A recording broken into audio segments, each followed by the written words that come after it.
Good morning everyone, MMDA back on the road right now. They're back here in Baclaran. Yesterday they had a very bad experience. The team were attacked by the vendors, strangled, punched, pushed, and unfortunately the police didn't arrest anyone, but they were there. Hopefully today they'll use the full force of the law to support the MMDA in their efforts. From what I heard, the vendors became aware of the operation, but you'll see today they're confiscating everything that's in the road, that's on the sidewalk. You might remember in the past the MMDA tried to come up with a plan for the vendors, saying hey, you can use a certain amount of space as long as you leave some sidewalk, as long as you don't obstruct the road. Unfortunately they didn't listen. They continued occupying all of the space. You see right now it looks quite clear because they knew about this operation as of 5 AM and they started clearing all their stuff away to avoid confiscation. If you look at these stores here, they're actually operated by the barangay, by their tonods and such like, even like cell phone store, which is quite amazing. But they are approved for whatever reason, and there's a tiny bit of sidewalk remaining. Of course, once they put their chairs there and once they put all their extra stuff, then there's no more sidewalk. You see over here more confiscation. They're not giving any more chances. They've asked the vendors many times, don't obstruct the sidewalk, don't obstruct the road. If the vendor is with the store, they're allowing them to unload their stuff and take that away, but the structures and the stores themselves will be confiscated on the spot. They're not giving any more chances now. If you're found on the sidewalk, if you're found on the road, that's it, game over. Unless you're in one of those areas that for whatever reason has been approved. Everything's being loaded on the back of the truck and confiscated items won't be returned, they'll all be destroyed. Over here you'll see more stuff loaded on the truck. Some of the vendors are asking to get it back, but they're saying no, game over. They've tried to give as many chances as possible. They've given them certain spaces to do business, but they still expand, block the road, block all of the sidewalk, and this is really the only option they have left now to serve the public. This is why they're here, to serve the public, to act on complaints from the public. One more store here, you'll see the police are here again, although yesterday they didn't make any arrests, which is kind of surprising. You'd think it would be assault on a person in authority. And you'll see the team also working on these stores that have been pushed down the side street. What usually happens is when the MMDA come here, they roll down the side street. When the MMDA leave, they put it out here again. So today they're saying no, this is it, we're going to be confiscating the stores. Wala akong tinulang ng kernel. Wala akong tinulang. Wala akong nakausap ka po. Eh, sige doon tayo. Para alala lang.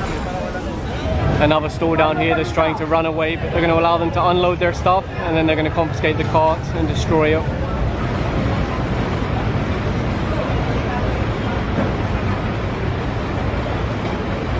Over here more items being confiscated. What they do is sometimes they roll it onto the bank property here, Philippine National Bank. They don't have any permission to put it there, and you'll see they're going to be taking the stuff away. What they'll do is take all the stuff off and then they'll take away the carts and destroy those. It's possible that they could actually confiscate all of these goods, so the vendors are still quite lucky. The police just confiscated a plastic gun also, although it looks quite realistic. This is what the team are dealing with, and the thing is, it's not just plastic guns. People have been shot here before. MMDA have been killed in Baclaran. That's why this is such a serious thing. Sometimes people say, hey, they're just poor vendors trying to earn a simple living.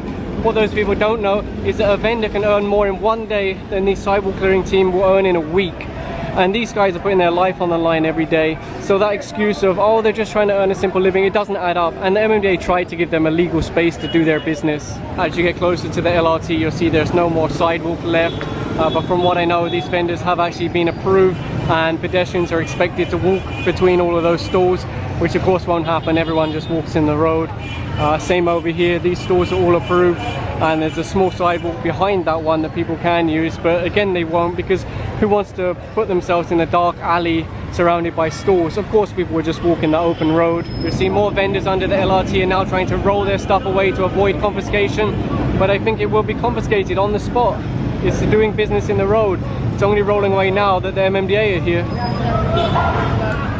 You see the other vendor has seen what's happening and he's now running the other way.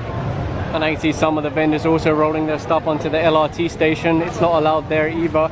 That's for commuters. It's not a storage area for the vendors.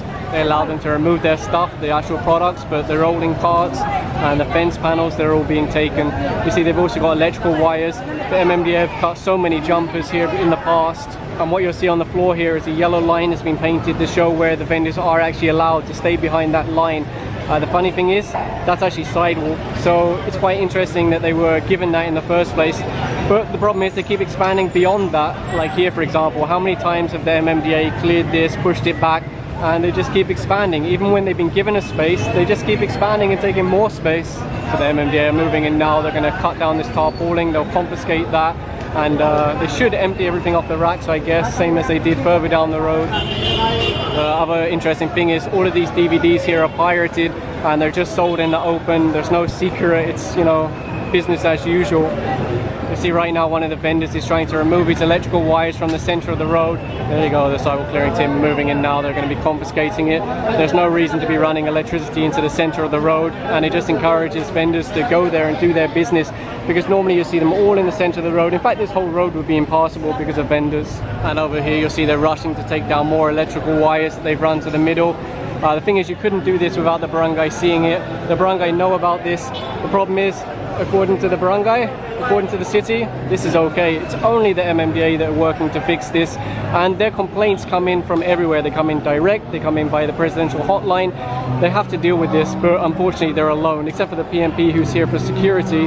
And one thing I've noticed is some vendors are sending children to go and push into the team, and then they're recording it on their cell phone.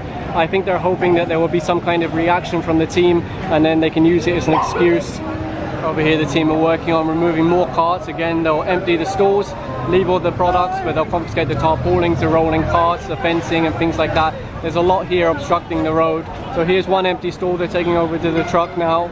Of course, one of the reasons why the vendors feel so brave in occupying the sidewalk, occupying the road and fighting with authorities is that they pay millions per week in collections. So they feel like, hey, we're protected anyway because we're paying to be here.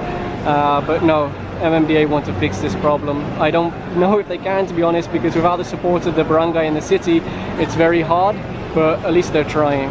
And here goes another stall now.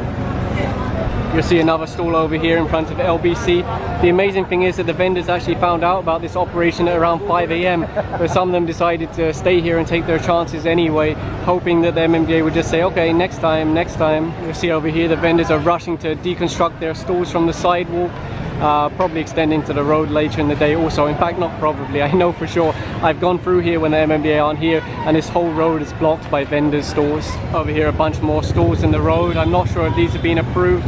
I think probably not because it's a road, but let's see what happens. And just on the roundabout here, there's a lot more stalls. I don't think they're approved to be here because the MMDA cleared them from here before. And there you go, the MMDA are working on breaking these down again. Although the truth is, no matter what the MMDA say is allowed or isn't allowed, if you go here in a few hours, once they leave, you'll see both sides of this road fully occupied by stores and only motorcycles can pass through. I've shown that in previous videos, and unfortunately that's the reality, because once the MMDA leave, the vendors will take over, because the barangay, it's okay. The city, it's okay. It's only MMDA that are trying to clear this. If the barangay and the city keep telling vendors it's okay, it's very difficult to make a difference, but you'll see the team are confiscating items. This area is also very common for jumper lines. For those outside the Philippines that don't know what that means, basically it's where you splice into someone else's electricity and then of course you use it without paying. You see Pure Gold has a transformation. Now they've removed all the vendors from the front of it. As far as I know, they've not given permission for the vendors to be there. You might recognize this road by the church. Of course, the vendors on both sides are approved by the city, so the MMDA don't touch them unless they extend into the road, and that's a point where, well, they pretty much just push them back. There's no confiscation in this area usually. And right now these vendors are being cleared from this area. Apparently there was a complaint by the building owner, which doesn't surprise me because none of the customers can actually get inside. The thing is, the vendors are just rolling away. Their carts aren't being confiscated. So of course, once the MMDA leave, they'll fully occupy this space again. It's unfortunate because this building, they've done everything right. They've put up a nice building, they've paid rent, they've got business licenses, everything they've done by the law. And then instead, the whole front side gets blocked by vendors and customers don't go there. In fact, saying that, it looks like they've just confiscated one, and they're also unloading this one and confiscating it. So basically any of those that couldn't fit down the side street, they're being confiscated.